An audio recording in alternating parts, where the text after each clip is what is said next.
Eletromagnetismo. A vida no campo. Na Lua, um astronauta é protegido do ambiente hostil por uma roupa espacial projetada cuidadosamente. Ele não precisa se preocupar com o vácuo no espaço ou com as temperaturas extremas da Lua. Mas existe outra ameaça invisível que poderia lhe causar danos: a exposição à radiação de partículas carregadas que fluem para o espaço partindo do Sol.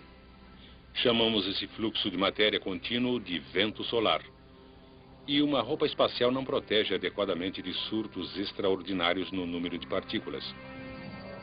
Há mais que 3.000 anos, astrônomos chineses observaram pontos escuros na superfície do Sol.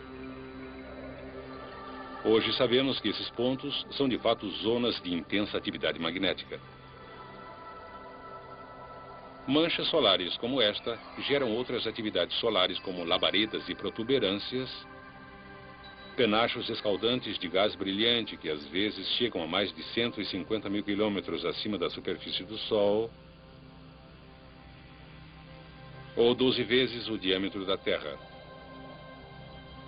Cada erupção solar maciça impele um surto adicional de partículas carregadas para o espaço. Como partículas individuais levam até 2 dias para alcançar a Terra, um aumento no número de manchas e labaredas solares serve de sinal para os cientistas de que o vento solar vai se intensificar, tornando-se uma torrente de radiação mortal em nossa direção. Felizmente para toda a vida na Terra, o campo magnético que envolve nosso planeta nos protege desse perigo. Como? Lembre-se que um condutor levando cargas em movimento dentro de um campo magnético experimenta uma força que é perpendicular tanto ao campo quanto ao movimento das cargas. Essa força também estará presente esteja a carga se movimentando através de um condutor metálico ou livremente no espaço. Cada partícula carregada em movimento tem seu próprio campo magnético. O campo circular de uma partícula negativa é nesse sentido, fazendo com que os dois campos se reforcem aqui. O princípio do motor diz que essa repulsão empurra a partícula negativa para a esquerda. Entretanto, o vento solar consiste de partículas carregadas, tanto negativamente como positivamente, e seus campos magnéticos têm sentidos opostos. As partículas positivas defletem para o outro lado.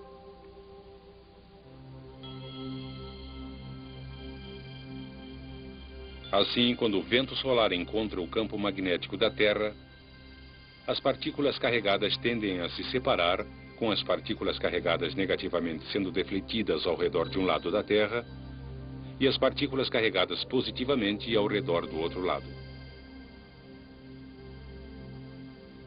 O resultado é que a maioria das partículas é defletida e nunca chega até a superfície. Mas nem todas as partículas escapam com tanta facilidade. Algumas ficam retidas durante um tempo em 2 grandes áreas em forma de rosca, denominadas cinturão de Van Allen, centralizadas acima do Equador. O cinturão interno se estende de 1.000 a 5.000 quilômetros acima da superfície, enquanto o cinturão externo se estende de 15 a 25.000 quilômetros. Ocasionalmente, partículas desses cinturões conseguem infiltrar-se na atmosfera e são dirigidas para os polos norte e sul pelo campo magnético da Terra. Perto dos polos, elas colidem com átomos e moléculas na atmosfera e os excitam, liberando o excesso de energia na forma de luz.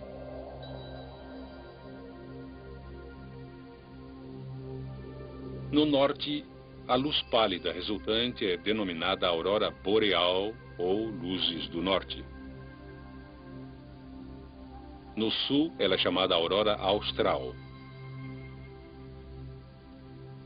É interessante que cada vez que se vêem luzes do norte, elas também aparecem no sul.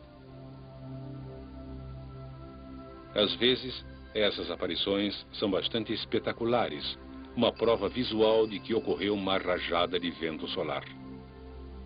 Essas rajadas, que são consequência de manchas solares e outras atividades do Sol, ocorrem em ciclos. Diz uma teoria que, durante períodos de atividade solar muito pequena, as geleiras avançam e a sobrevivência de plantas e animais fica ameaçada. Mas, em seguida, com o retorno de grande atividade solar, as geleiras regridem e a vida floresce em clima mais favorável. Até agora discutimos os resultados das flutuações magnéticas solares. Em toda a sua história, a Terra passou por flutuações periódicas em seu próprio campo magnético. Os geofísicos acreditam que o campo magnético da Terra é realmente produzido por movimentos complexos de cargas no interior do núcleo fundido do planeta. Parece que esse movimento de cargas se inverte, em média, a cada cerca de 200 mil anos, resultando em uma inversão dos polos norte e sul.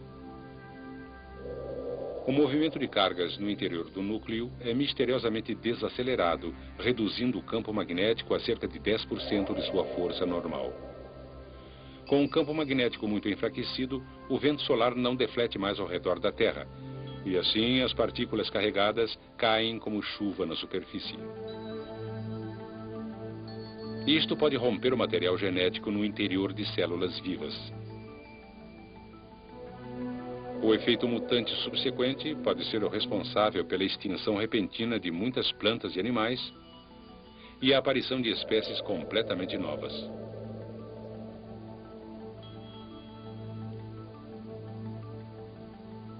Então, o campo magnético enfraquecido se perde e retorna à máxima intensidade.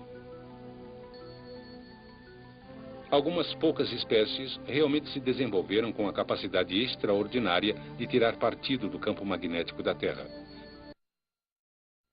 Por exemplo, usam o Sol para a navegação.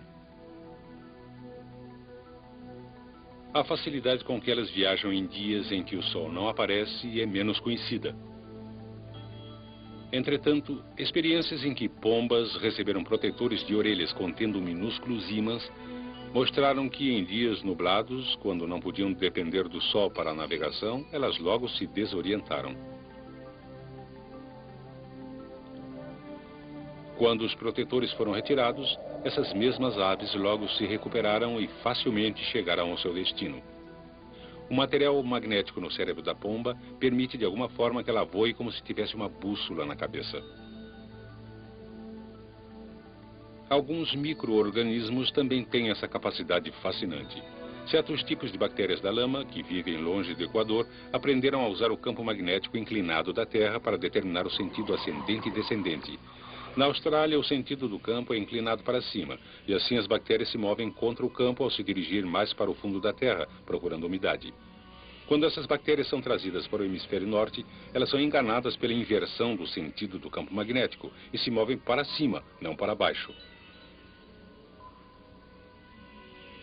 E isso as traz para a superfície, onde secam e morrem.